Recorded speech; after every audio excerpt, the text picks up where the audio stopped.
The Nintendo Switch 2 is still relatively new, meaning there isn't a ton of new stuff on the eShop that is worth picking up, which is why I have dove through the eShop and found both Switch and Switch 2 games that are worth playing on your Nintendo Switch 2 to boost up that library that you've already got. So I've got 11 games here that we're going to talk about today. Let me know in the comments below if there's any games that I didn't mention that you feel are worth picking up on the Switch 2, but let's get into it. First up, we have Fast Fusion. This game is freaking awesome. The reason this game is so awesome is because it's only $15 and provides a ton of content.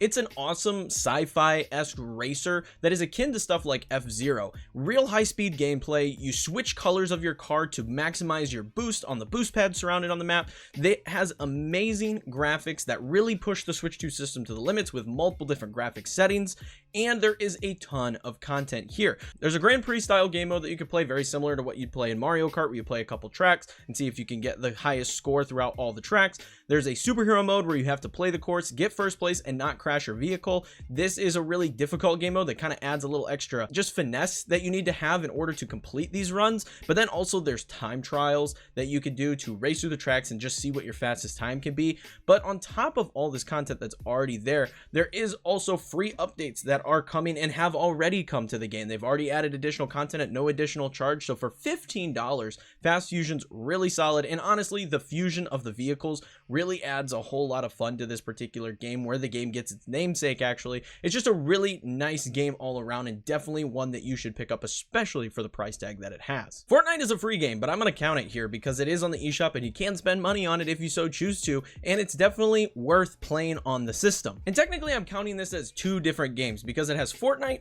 and Lego Fortnite as options of play, and this makes for a lot of content that you can get out of Fortnite. So starting with base Fortnite, it's fantastic on Switch 2. I've talked about it in multiple videos already on the channel, and it just is a really solid version of Fortnite. It doesn't look as good as other consoles, but it still looks great and runs at that 60 FPS, making these competitive matches that you're playing that much better on this system compared to the original Nintendo Switch. The biggest part about Fortnite on the Nintendo Switch 2 is the mouse control options. In my opinion, mouse controls feel super good as far as Fortnite is concerned, and it's become my favorite place to actually play Fortnite due to the mouse controls. I just feel like I have a lot more control, and I really enjoy this particular aspect of the game. I don't think the mouse controls are uncomfortable or anything. For me personally, I feel the mouse controls work really well, and I've played for many hours of Fortnite and I've never had an experience where my hand was cramping or anything like that. So for me, the mouse controls are just putting Fortnite over the edge on this platform versus other platforms. But on top of this, Fortnite also has Lego Fortnite, and this has even more content available to you because of the multiple different game modes available in Lego Fortnite. There's the Minecraft-like game mode that is the Odyssey mode, where you craft and survive and do all the things you do in any other survival crafting game, but with a Lego skin applied over it.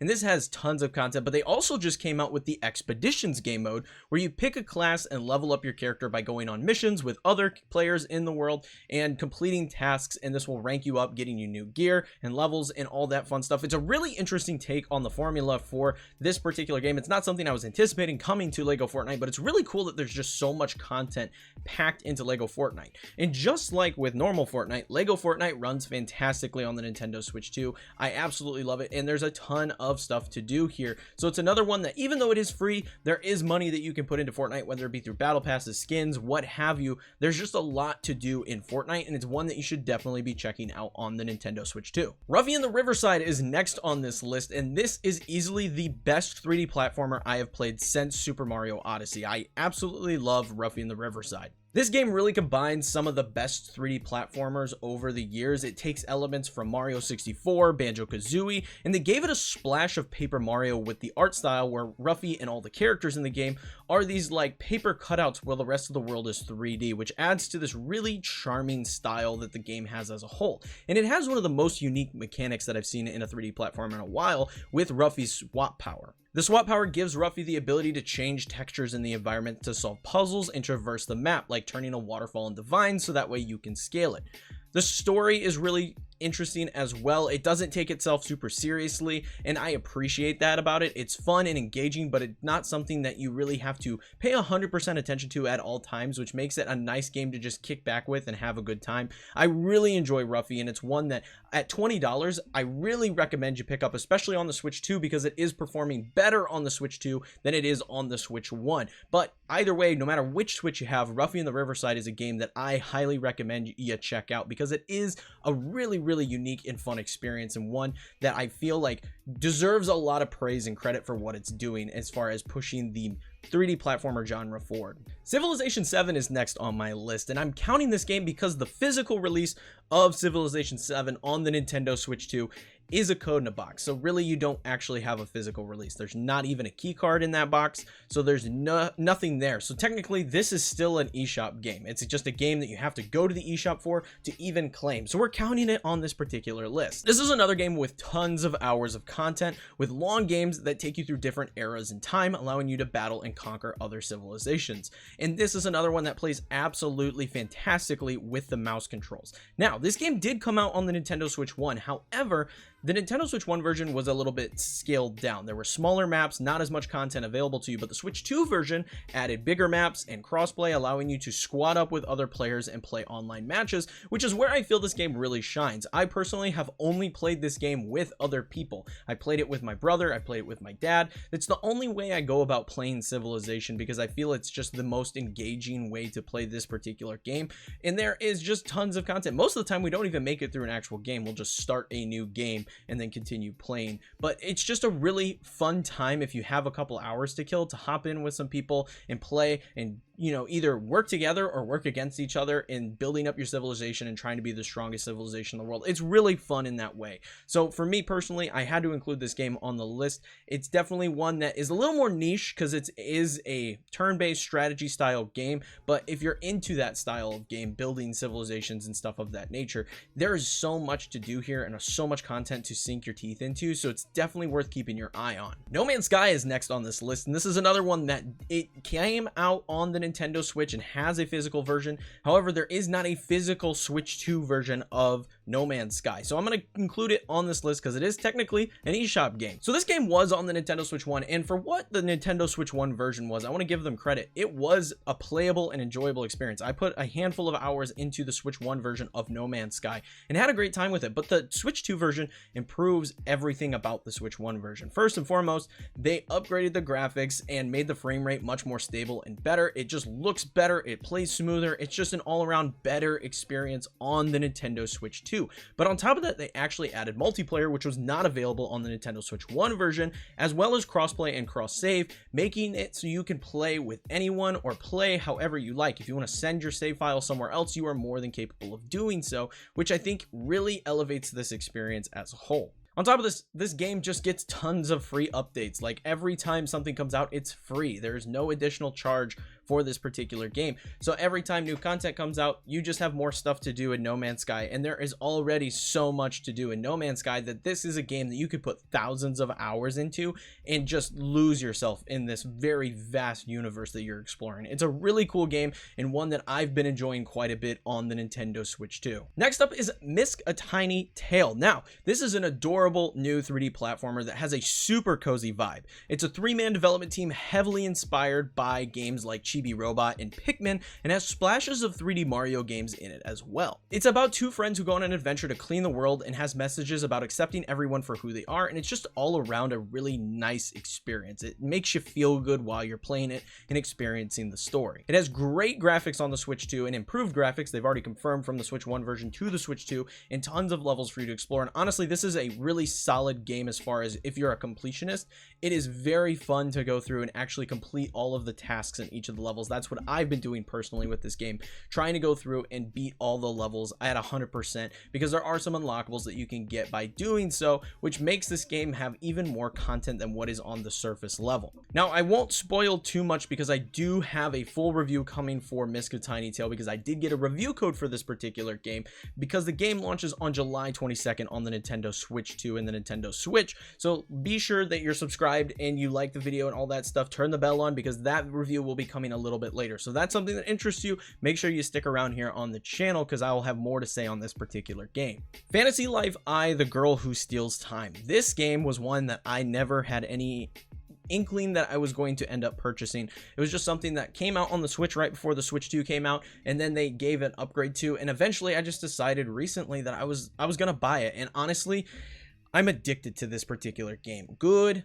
Lord, does this game have a lot to do, and I am loving every minute of it. It's like if you combined RuneScape with all the different skills in this particular game with Animal Crossing, because there is some city building aspects and like building your house and customizing your environment and stuff like that. But also it reminds me, as far as the art style goes, as like a top-down Zelda game like the Link's Awakening remakes or Echoes of Wisdom. It's just a lot of games that I really like that are all meshed together here that makes for a really fun experience. There are 3 locations to explore with a charming story with some very funny moments. I've actually found myself laughing out loud a couple times at the story in this particular game. And there are 13 quote-unquote lives that you can experience in this game, which are essentially the different skills such as woodcutting, fishing, things of that nature. These are all the different lives you can experience, and each of these lives have their own unique storylines that you can go through, which provides even more content. You can get a crafting skill line that is going to give you access to building new armors and things of that nature for yourself.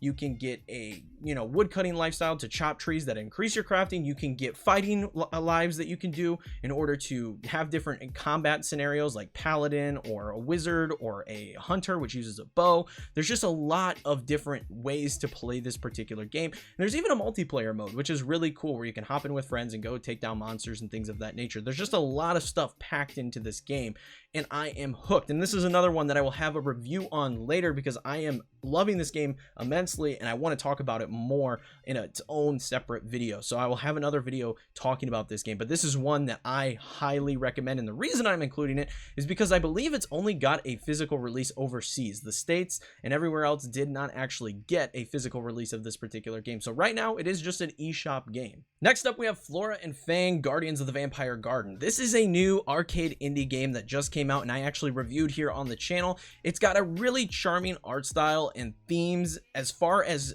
like the aesthetic of the game, I absolutely love it because it is a very Halloween looking game, and as someone who enjoys spooky season, Halloween being their favorite holiday, this game just resonated with me personally. You play as the children of Dracula, who are exceptional gardeners, and you are defending the gardens full of pumpkins from these insects that are bent on actually coming in and eating all of the pumpkins that are in the location. It focuses on single stage levels where you fend off the bugs that are attempting to steal the pumpkins with this little can of off bug spray, and you're just spraying them. And as you progress through the game, you're going to unlock more traps and upgrades such as faster movement speed or a stronger bug spray can that you can use to knock out the bugs more effectively. And this adds a lot of replayability to the levels because you can go back, earn more coins, earn a higher score, and then continue upgrading your character to get better and better at each additional run. There are really fun boss fights in this game as well, and it has couch co-op, so you can sit down with a friend and play and see who can get the highest score. It's just a really solid game that reminds me a lot of like the old Donkey Kong games, as well as like Bubble Bobble.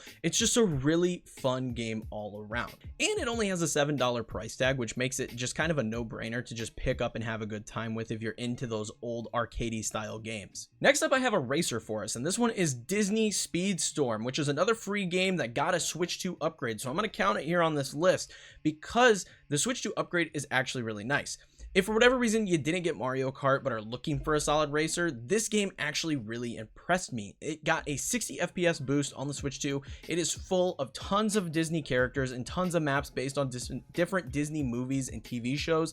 And unfortunately, there are some pay-to-win elements in this game because the characters have upgradable paths that make them more powerful in the races. You can spend money to just skip the line and go ahead and get the most powerful version of whatever racer you want to do. However, it is still a really fun game, and for a free-to-play game, it is really solid on the Nintendo Switch 2. And I actually was very surprised when I tested this game, when I was testing free games for the Nintendo Switch 2, how good this game actually was. So I enjoyed my time with it, and if you're looking, again, if you didn't buy Mario Kart for whatever reason, and you are looking for a racer, this one is free free, and it is really solid. The final game on this list is a bit of a hidden gem on the Nintendo Switch 1 and 2, and this is The Wandering Village. Now, this game was put in early access on Steam in 2022, but it fully releases on the Nintendo Switch on July 17th, and this game hooked me immediately. It's a cozy city builder where you build your city on the back of this dinosaur called an Anbu, but the game has no real combat. The quote-unquote combat comes in the form of managing your villagers' happiness, keeping your dinosaur alive and well fed,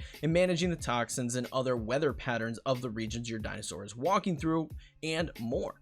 This game is one that you could pick up and lose hours getting lost managing your city, and the art style is super well done with a hand-painted look and paper cutouts for the villagers and buildings. There are additional game modes in this one as well, with a challenge mode adding modifiers to your gameplay experience, making it as difficult as you'd like it to be, or a sandbox mode where you can cater to a very easy experience if that's more your speed, making your dinosaur invincible, making sure your villagers don't revolt. There's a lot of content packed into this particular game, and it's one that I recently reviewed here on the channel, and it is an absolute blast. I had so much fun with The Wandering Village, and I'm still having so much fun with The Wandering Village. Literally, it's that game where you just sit down to play it, and it has that one more thing mentality where you look at something and you go, I just finished this, it unlocked this new upgrade, let me come over here and do this other thing real quick. But now that I did this, it's unlocked another thing, so let me come over here and do this really quick. So it's a game that can really just absorb time without you realizing it, and it is an absolute treat. So I really recommend you keep your eye out on this one when it fully launches on the Nintendo Switch 1 and 2. But that is it for 10 games that I think you should buy on the Nintendo Switch 2 right now if you're looking to up that library.